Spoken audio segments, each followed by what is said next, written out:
동패중학교 학생 여러분, 오늘은 교과서 35페이지 철기 문화, 철기 시대에 대해서 보도록 하겠습니다.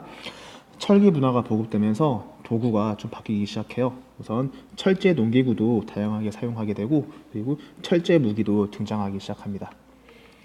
당시에 철로 만든 농기구와 무기가 널리 쓰이게 된 가장 큰 이유는 바로 구하기 쉽기 때문이었어요. 그래서 과거의 청동기 시대에는 무기나 농기구들이 간석기나 나무로 많이 만들었죠. 그런데 철기 시대에는 바로 철기를 활용한 그러한 무기와 농기구가 만들어진다라고 볼 수 있습니다. 따라서 그 전 시대에 비해서 훨씬 더 생산적인 측면이나 아니면 정복 전쟁의 모습 역시 규모가 커질 수밖에 없겠죠. 그래서 이를 바탕으로 해서 다양한 나라가 만들어지게 됩니다. 그래서 우선 부여도 만들어지고 고구려, 그리고 옥저, 동해, 마한, 진한, 변한, 이거를 사만이라고 불러요. 이런 것들이 만들어지게 됩니다. 잠깐 그림 보겠습니다. 지금 여기에 있는 거는 다양한 무기와 그 다음에 농기구를 보여주는 것들이죠. 전부 다 철기예요. 이거는 당시의 무덤 양식 중 하나예요. 이게 바로 동무덤이라고 하는 건데, 이거는 항아리를 관처럼 사용한 거예요. 과거에 토기는 크게 못 만들었거든요. 그런데 철기 시대가 되면서 좀 더 크게 만들기 시작해요. 그래서 청동기 시대부터 이제 이렇게 동무덤이 사용되는데, 철기 시대에는 훨씬 더 큰, 그래서 성인의 무덤까지도 이렇게 동무덤을 활용했다라고 볼 수가 있습니다. 그럼 다음 페이지 볼게요. 철기 시대에 만들어진 각국의 모습을 보겠습니다. 우선 만주 지방에는 부여, 그 아래에는 고구려, 해안 지방에는 옥저와 동해, 그리고 마한, 변한, 진안, 사만이 있죠. 이 낙랑군은 예전에 고조선이 멸망했죠. 어떤 나라 때문에? 한 나라 때문에 당시 한에서 만든 그냥 군현이라고 볼 수가 있어요. 나중에 사라지게 돼요. 그럼 각국의 특징을 잠깐 볼게요. 우선 부여. 부여는 만주의 넓은 어떤 밭과 그런 뭐라고 할까, 그런 초지들이 있어요. 여기에서 농경과 목축을 주로 경제 생활로 한 거고요.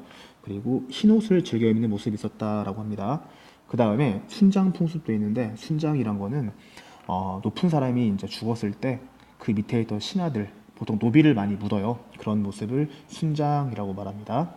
그리고 제천 행사로는 바로 영고가 있고, 그리고 법도 있었다라고 볼 수가 있어요.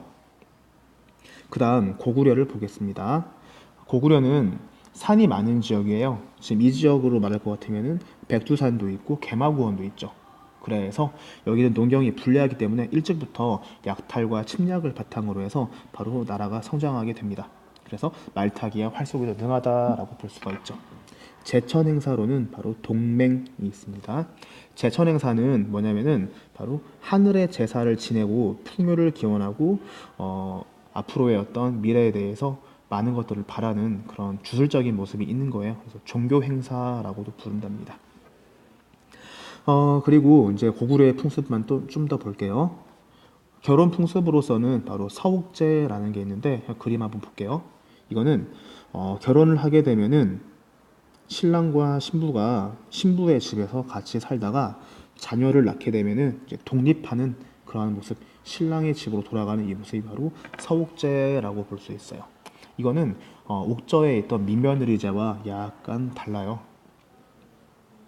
그 다음 옥저와 동해를 보겠습니다. 옥저와 동해는 해안가에 있는 나라였죠. 여기는 농경에도 유리하고 해산물도 풍부한 지역이었어요. 특히 옥저의 풍습으로서는 가족 공동무덤이 있어요.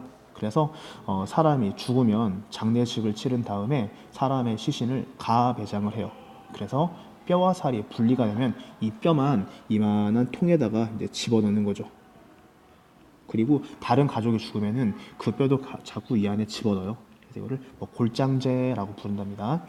결혼 풍습으로서는 바로 민며느리제라는 게 있어요. 보면은 지금 이 아래쪽에 있어요. 민며느리제는 결혼을 하게 되면은 이 신부가 신랑의 집에서 같이 사는 거예요. 아직 결혼은 아니고 약속을 한 상태죠. 그러다가 이 여자가 좀 충분히 자라게 되면은 이제 신부 집에다가 예물을 주는 거예요. 그렇게 해서 정식 결혼을 할 수 있는 그러한 모습이다라고 볼 수가 있습니다. 그 다음 동해 보겠습니다. 동해의 풍습으로서는 책화라는 풍습이 있어요. 그리고 제천행사로는 무천이 있다라고 볼 수가 있습니다.